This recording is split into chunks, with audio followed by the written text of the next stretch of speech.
Welcome to the Boss Ladies Mindset channel, powered by Crown for Success, the largest women's empowerment network for soulful CEOs on social media. We are a coaching business that mentors and motivates women to reach their highest potential in business and mindset mastery. Each one of our episodes will share valuable tips, resources, interviews, and empowering information that will help boss ladies design a life and business they're crazy as fuck about.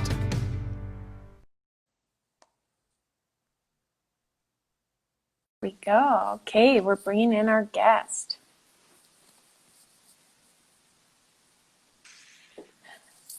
Hi, Alyssa. Oh, hi, how are you? I'm good. How are you? I'm so good. It's so good to see you. Great to see you too. Thank you so much for being here today. Oh my gosh, I was so honored to be asked, so thanks for wanting to chat with me. So I already did a bit of an intro, but let me just restart. We've got some new friends coming in. Hi, Katie. Thanks for joining. So my name's Jillian, everyone. I am the Hype Girl behind Hype Girl Coaching. I am also a regional vice president for Crown for Success, and I'm super excited to be bringing you my new Instagram live series, Wholehearted Hype. Wholehearted Hype is all about having unfiltered conversations with real women that are in my community. And the goal of these conversations is to just really connect with each other, to talk about some relatable issues that we are all going through together and we might feel a little bit alone in. And also to inspire each other. I think it's really easy for us to sell ourselves short. And so I want to feature some super badass queens that I know and show you what you guys are all capable of. So today I'm so excited to have Alyssa Conrad on as my very first guest. Alyssa, can you tell everybody a little bit about yourself? Yes, hi. Again, thank you for having me on and your first guest ever. This is so exciting. So yes, my name is Alyssa, and I am the founder of a bridal boutique here in the city. So I founded Pearl and Dot Bridal Boutique 5 years ago, and we've recently transitioned to now become the Anise Annette flagship store. So I know we're going to talk about that in a little bit, but Okay. I'm the founder and owner of a bridal boutique here in Calgary. Awesome. And a very popular bridal boutique, I have to say. So Alyssa and I know each other because we went to university together. University of Lethbridge alumni represent. Go Pronghorns. So one thing that I have always really admired about Alyssa is that she's probably one of the youngest entrepreneurs I know. So you took the leap like very shortly after we graduated university into being an entrepreneur. So tell me a little bit about like that journey and where you kind of went after you graduated. Yeah, totally. So I opened Pearl and Dot. I was 24 when we officially opened our doors. So Wow. graduated university. Yeah, honestly saying that, I feel old now all of a sudden. We had graduated university, and like so many of us, honestly had no idea what I was going to do. I just took business because I thought it was the right thing to do. And I was like, of course, a business degree, we can figure it out. Whatever happens, happens. And come my fourth year, I was like, wow, like I haven't even really thought about a path that I'm going to take when I graduate. So the wedding industry, for whatever reason, kind of called my name, and I became a wedding planner for a couple of years right after university. And that was kind of my entry into the wedding industry. Okay. I teamed up with this really great company out of Okotoks, where I'm from, and was her assistant for a summer, and just kind of fell in love. I've always loved weddings, but I've never been involved directly in them. And I fell in love with the industry, and I thought it was so wonderful, but quickly realized the planning portion of a wedding wasn't for me. So I went on a few different paths. I worked for a recording studio and a marketing agency and just kind of tried a whole bunch of different things. And then we actually moved out to Vancouver Island on a whim just to try something new and just to change it up. Okay. And while I was out there, I actually ended up working part-time at a bridal boutique on the island. And that's where I was introduced to just this side of the wedding industry and the fashion side of it. And I instantly was head over heels. I just loved it. I was captivated right off the get-go. And yeah, when we were living out in Vancouver Island. We missed home. This is kind of our base. This is where all of our friends and family are. So we decided to move back. I saw the gap in the market and I was like, you know what? I feel like there's a need for something new and inspired and fresh and modern and young. And I just saw the gap and I took it. I just had this gut feeling that it needed to happen. I created a business plan, obviously, and I crunched the numbers and I went through that process. But really, at the end of the day, it was kind of this gut instinct more than anything. You can only crunch so many numbers. You don't actually know. You're going to guesstimate what is going to happen, but you can never guess the full extent what's going to happen. And yeah, I just created the business plan and found an investor. And then next thing I knew, we were back in Calgary and I was opening a store. Wow. Yeah. At 24 years old. 24, yeah. Yeah, go ahead. I was going to say your boutique has a very kind of unique concept. So do you want to, oh yeah, see, we've got a question to elaborate on kind of the gap that you were filling in the market. Yeah, absolutely. So I think the wedding industry extremely quickly, but I think prior to really like from 2000 to 2010, there was a big stall in the industry I saw here. And I was seeing these designers pop up, these indie designers and these fashion forward designers that were capturing a modern girl that was my age. So I was seeing a lot of dresses out there that I was like, I would never wear this on my wedding day. Too traditional, too outdated. I feel like it's back in the 80s. But I was seeing these indie designers come out and I was like, wow, like where can I find this dress? And you could only find it in Australia or you could only find it in New York. And I was like, why can't we find this not only in Alberta, but you couldn't even find it in Canada. Okay. And so I'd see this gap and I was like, I know I was the age of brides, obviously starting to get married and thinking about it. And I was like, I know that there's a market for this because I would want this and I know my friends would want it and I know their friends would want it. So I saw these designers and I saw what was currently being offered even in terms of customer service in Calgary. And I feel like customer service really needed a push to elevate the experience. There was no experience surrounding it. And with television now coming in and things like Say Yes to the Dress and all of that dramatizing what the dress shopping experience should be, brides are now like, hey, I want this to be an outing and I want to make it an experience and I want to feel extremely special. And I was like, you deserve to feel so special. So not only was it a lack in inventory that needed to be brought to the market, but it was a lack in experience. And I think that both of those things combined is what set us apart right from the beginning to just have the impact we did right off the get-go. Yeah. Yeah. So, I mean, I've been to fittings at your store with friends of mine and, so I want to let everyone know, like, you're the only one there, like your group, like your bride, your bridesmaids, you're the only one participating in the experience, which just makes you feel like a bride wants to feel, like the queen of the world. And it's such a stunning, beautiful space. And you just like are having a little party, trying on these gorgeous gowns. And it's like, yeah, amazing. And I remember like very early in it opening, it was like the appointments were filling up. Like you had to book super far in advance, which is just so amazing. Totally. Right from the get-go. Like I was saying, even in the business plan, when I was like, okay, first year we'll sell this, second year this, we exceeded expectations right off the get-go. And I think it's just a clear showing of seeing the gap and then fulfilling it. And that really is what led to so much of our success. Social media had a big part to play, obviously, to get our name out there, but seeing that gap and trusting it and knowing that you can fill it was huge for us. And I know you've just recently changed your name because of a shift that we're going to talk about, but can you talk quickly about where Pearl and Dot came from? Because that's a pretty cute story. Yeah. So the boutique was originally named Pearl and Dot, and it was after my two grandmothers. So they just happened to have the cutest names of all time. So my grandma Pearl on my dad's side, and then my mom's mom, her name was Dorothy, but everyone called her Dot. That was her nickname. So that's actually so funny. When you're starting a business, I honestly say one of the hardest parts is coming up with a name.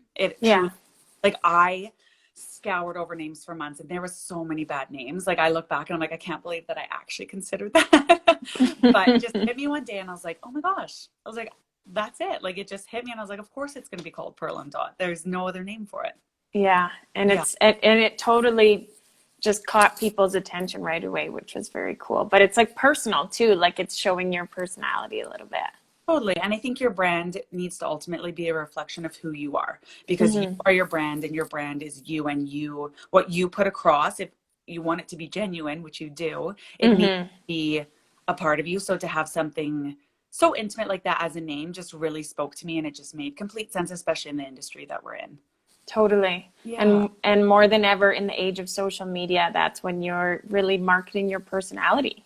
Absolutely. Yeah, you are completely just tied into it. And Mm-hmm. there's such beautiful aspects of that. Also, sometimes you're like, I want to separate myself from my brand, obviously, in certain aspects. But yeah, so it was a wonderful name. Awesome. Yeah. So you and I have chatted a little bit about the Instagram versus reality of entrepreneur life. So I was hoping you could share, like, first of all, what do people think that your life is like, and then what is some of the realities that you're kind of dealing with as a very young female entrepreneur? I would love to know what people think it looks like from the outside. I'm always so curious. I've had some comments made in the past where they're like, oh, you're so accomplished. You're not 30 yet, and you have a business, and you have, and all of this. And from the outside, and I know I was saying this to you, it just can seem like someone has their shit together and that they have it all. And they're like, oh, Alyssa, her business is successful right off the bat, and things have been just easy peasy from day one. And that's just not the case. And I think what you see on social media obviously is the highlight reel of what's happening. And I think our generation, especially right now, we see so much of it on Instagram. I know I'm guilty of it. I'll see, let's say, an influencer or a business owner in the States or so, and I'm like, wow, like they seem to really know what they're doing, and everything just seems to be so set up for them. But when you actually like peel back the layers, and what I'm obviously not putting on Instagram is the sweat and the tears and the blood, like actual, all of those things that goes into it, that just, I think people forget that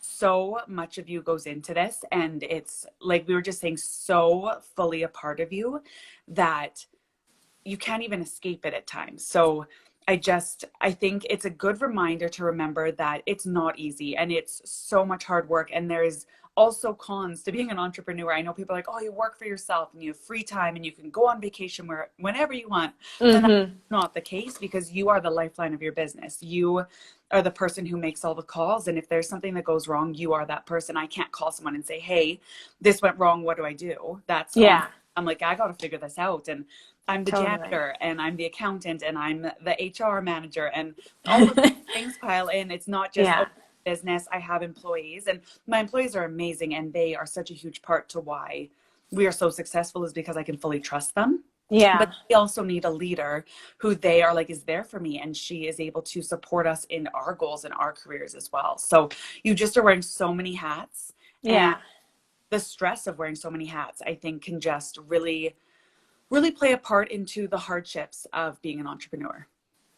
Well, and like, that's the funny thing, is the impression that you can just like make your own schedule, like go on vacation. And it's like, but when you're in a 9-to-5 situation, at 5, you're done. You don't think about it until 9 the next day. Whereas in the entrepreneur life, you're lying in bed friggin' thinking about it. Like you're living it and breathing it. And so I feel like I've been less likely to go on vacation when I'm in entrepreneur mode than I am when I'm in like corporate job mode. So it's interesting that I don't think 100%. people don't realize that.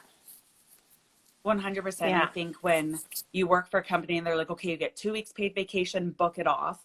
That's awesome. But I have those moments where I'm like, okay, I think we're going to go away in September. Something happens and we have to cancel. I'm like, I can't go away now because of this. And it just, you need that work-life balance, of course, but I think people really need to be realistic in the first even 5 years of your business. That work-life balance is going to be up and down. You may have a great month where you're like, you know what, things are going so awesome, I'm going to step away, awesome.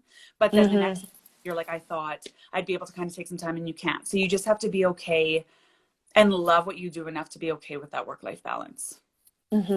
That's great. Thanks for sharing that. Of course.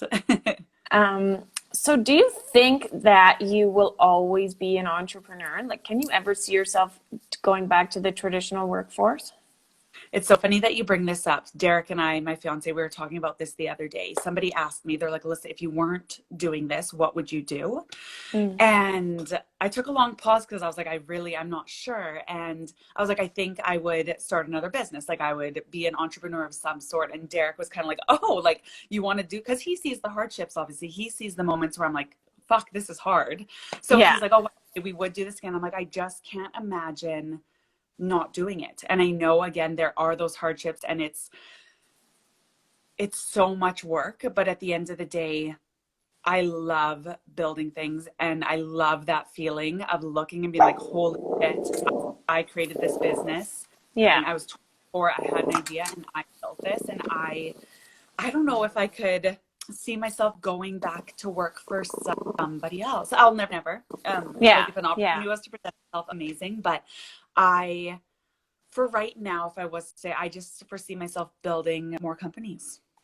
Yeah, totally. Yeah.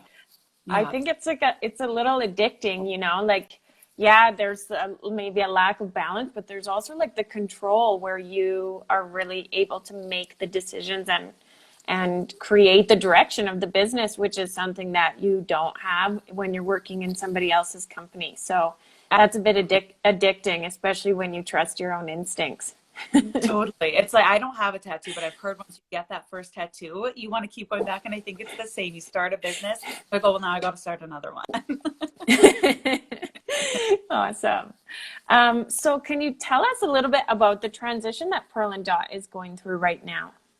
Yeah, I'm so excited about it. So we've worked with this designer. Their name is Anise Annette, and we have carried them ever since we opened 5 years ago. And they are a Canadian-made designer. So everything is made right outside of Toronto in this little town called Chatham. And they are exceptional. Their gowns and just their vision and their values and their ethics behind their brand just align so clearly with us at Pearl and Dot.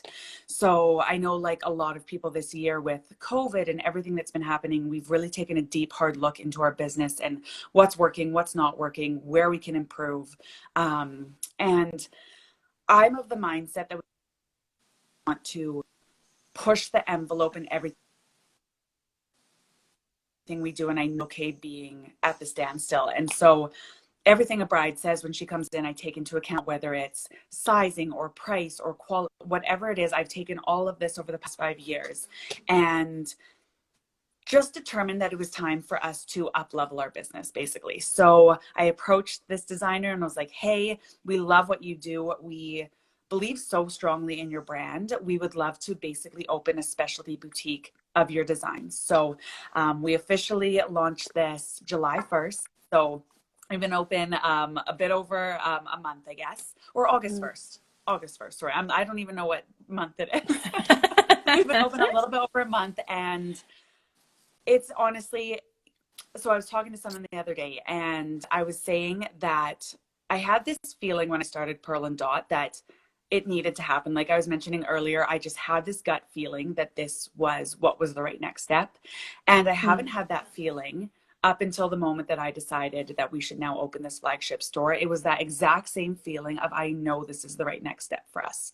And we've had many opportunities over the past 5 years for growth and for what's next. And nothing, for whatever reason, has ever sat right. And I just, when this opportunity came to mind, and when I thought about all the growth and the options for our brides that we can now make even that much more exceptional, it was a no-brainer for me. And so I'm just so excited about this next step. And yeah, I can't wait to share more.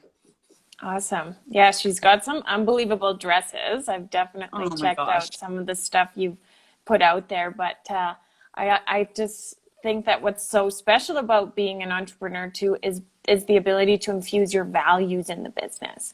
You know, so to find someone that just aligns with who you are and what you want to do, and allows you to, you know, support the local economy in a meaningful way in a time where we need it so much. Like that just gives me goosebumps. Like that's such a dream, to be able to kind of align your business with who you are. Absolutely. I think you hit it right on the head. That's exactly how I feel. And I think if we can support our economy and our community, and I think there's such a movement moving towards supporting local and shopping local, to know that your dress is handmade in Canada, that is just so special to me. And I just support that. Totally. And I want to move our industry in a way that we're thinking more about that, and we're more conscious of where we're shopping and who we're buying from and what we're buying. Yeah. And I know that you know that I have the Girl Gang page on my website that features local women in business, because it's really important to me that we're conscious about supporting fellow female entrepreneurs. And so I just love that you kind of share that consciousness with me about knowing where you're putting your money and putting it into people that you want to see succeed.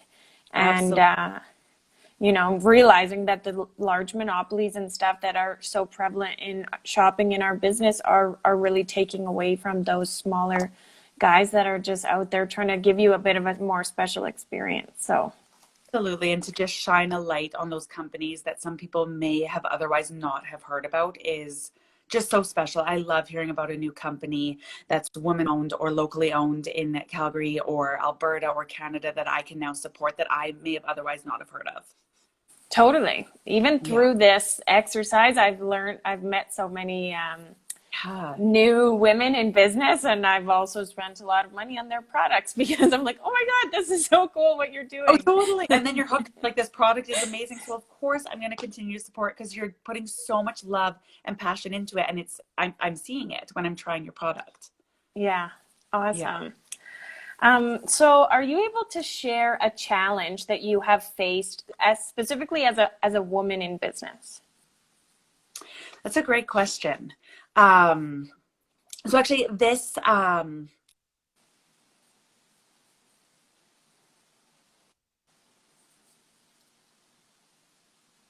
Uh-oh. Can you hear me? Oh, Oh, there you hello. are. I think your Okay, Wi-Fi's perfect. okay. Okay, we're okay there. Okay, let me know if I break out again, just like put a thumbs down or something. Okay. But I have this story actually that comes to mind. So we obviously work in a predominantly female-oriented industry, but every once in a while we'll have dads or we'll have to deal with obviously men in the industry and things like that. And so I had this dad come in. This was a couple months ago. This was before COVID. And he comes in and right off the bat, you can tell he's like ready for business. And I'm like, that's all good. Like I can handle it. So he comes in and he goes, "Are you the manager?" Right off the bat. And I was like, "Oh no, actually I'm the owner." And he goes, "Okay, well you have the opportunity to make a sale today for the right price and the right product."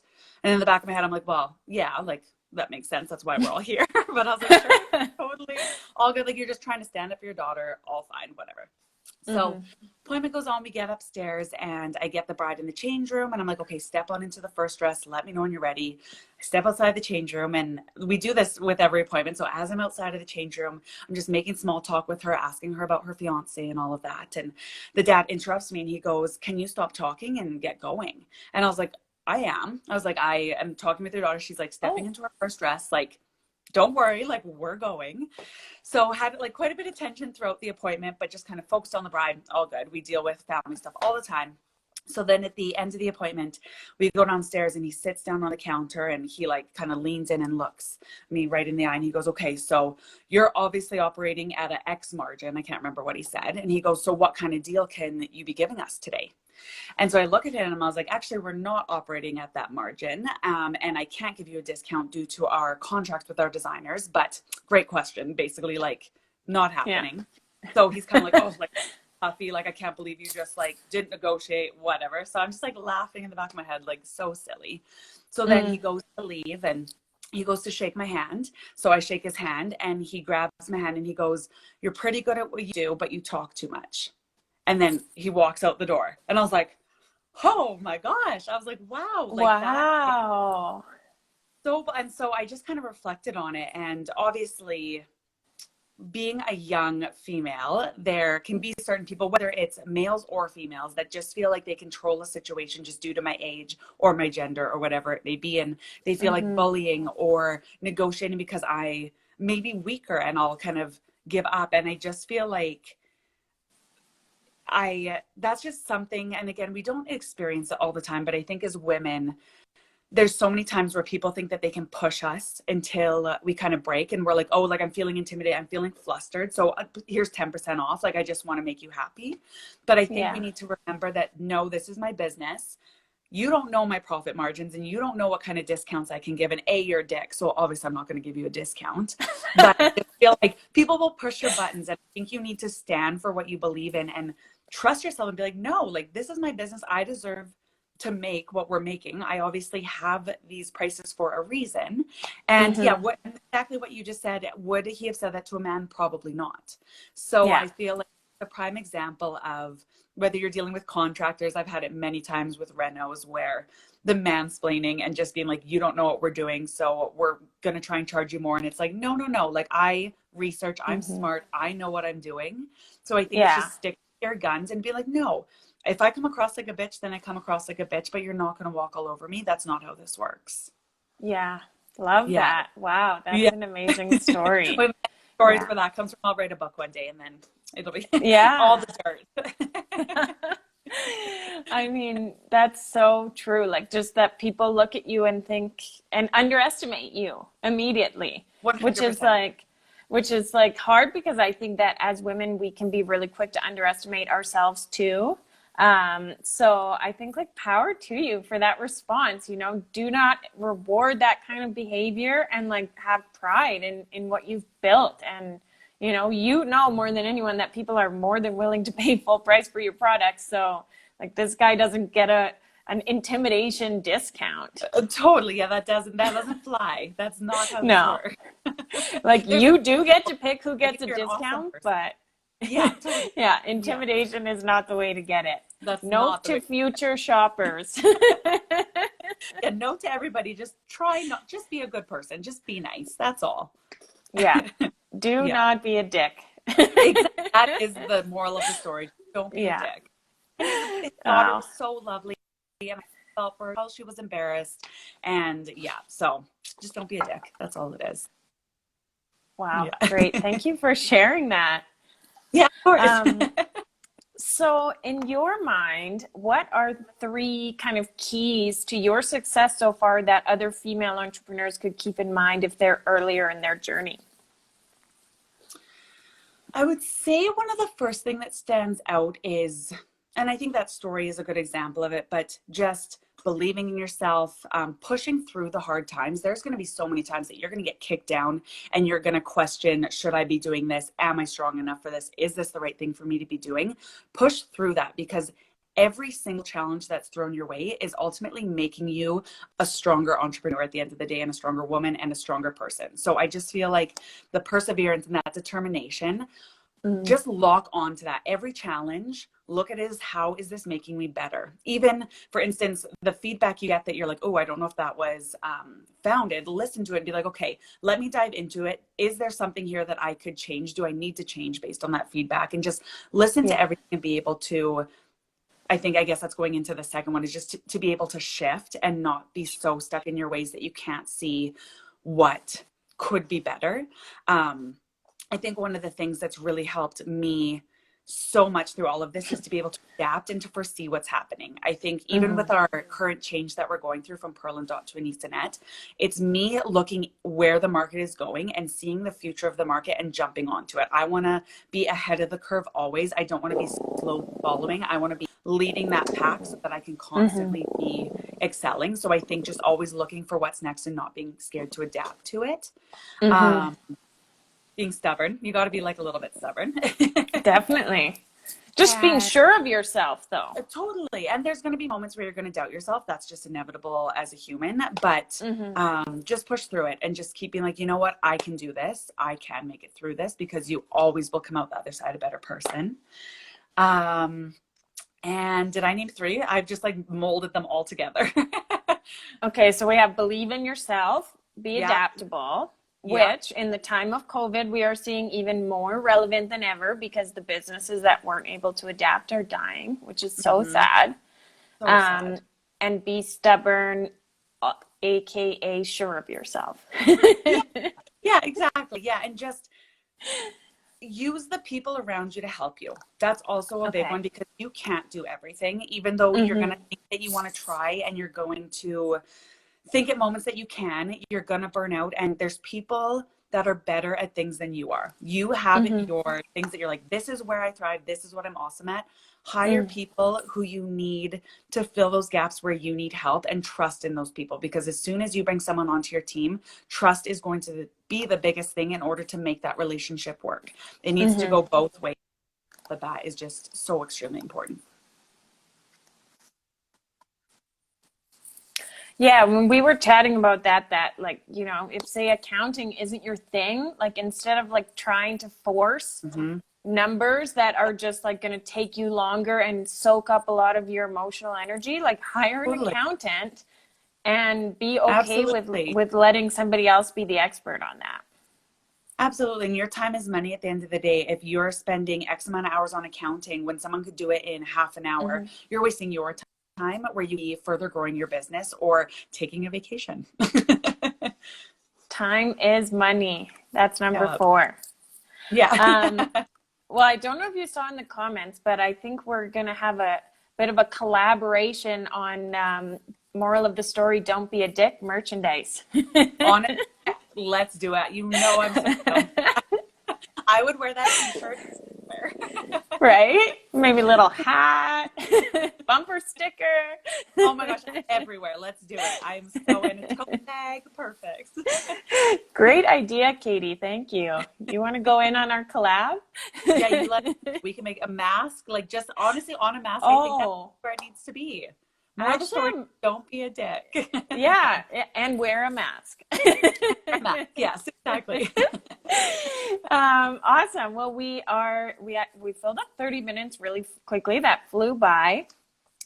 Is there anything else that you want to share before we kind of jump off the call? And we will go through our kind of where to find each of us before we do that. Yeah, no, I just thank you again for chatting about that. I think it's so important for, like you said, just have real conversations, because I think there's a lot of conversations out there that maybe mask the behind the scenes and mask what the journey is. And of course, it's incredible. And of course, there's so many beautiful things that come out of the entrepreneurship journey, but it also can be really hard at times, and it can be very isolating at times. And I just think it's so important to just also give yourself that grace when things are feeling hard, that it's okay to step back and be like, I just need a moment to process this, and realize that you can't do everything at once. And that although challenges come up, you're always going to make it over those hurdles no matter what. And you're going to learn a lesson from it that you can take further. So I just think what you're doing is so important, and I can't wait to listen to your other chat. It's just going to be so helpful. Thank you. Thank you so much for being my first guest. I so appreciate it. I love that I feel like women in general, but especially in the age of social media, like we're under a lot of pressure to just put this perfect picture out there of we're doing everything right, we're achieving everything, we're looking good doing it, you know. Absolutely. And so I really want to have these raw conversations, because so many of us are going through stuff and we're like, oh my God, I'm alone, nobody else has ever felt this way. And it's like, just kidding, like 5 million other people feel that way right now. And so that's what we need to bring to light. Absolutely. Yeah. And just knowing that not everyone's journey is easy. It may look very easy from the outside, but it's not, and it doesn't happen overnight. It's not this quick success that it may look like on Instagram. It takes a lot of time and a lot of energy. And so where can our friends that are watching this find you after they log off? Yeah, so you can head up our Instagram. It's aniceannette.flagship. So that's ANAISANETTE.flagship. So you can check our Instagram out there. My personal Instagram is at Alyssa Devon. And then we do have an Instagram right now where we're selling a bunch of old Pearl and Dot samples, and that's just at Shop Pearl and Dot. So check out the Instagrams there, and we can always link them and stuff, but check it out. Instagram is where the action is. Awesome. And for me, you can see me at Hype Girl Coaching, and also at www.hypegirl.ca. And I do have Alyssa featured on my Girl Gang page, which you'll find right along the top. And so from there, you can also click through to her website and to her Instagram. Yeah. So thank you, everybody, for joining today. And stay tuned. Next week, I have an amazing guest that's going to chat with us a little bit about nutrition, specifically for females and how it interacts with our hormones. So I will be promoting that a bit later this week. If you missed this or you're just jumping on at the end, it's going to be on my Instagram. It's also going to be on my website, so you can definitely watch it later. Thanks again, Alyssa. Thank you. Bye, everybody. Bye. Thanks, everyone. Thank you so much for tuning into the Boss Ladies Mindset channel powered by Crown for Success. Please tune in next week for another episode, and don't forget to follow us on Instagram at RVP Queens, at The Girl Gang Confidential, at Crown for Success, at Strong Women Are Beautiful, and of course at Boss Ladies Mindset.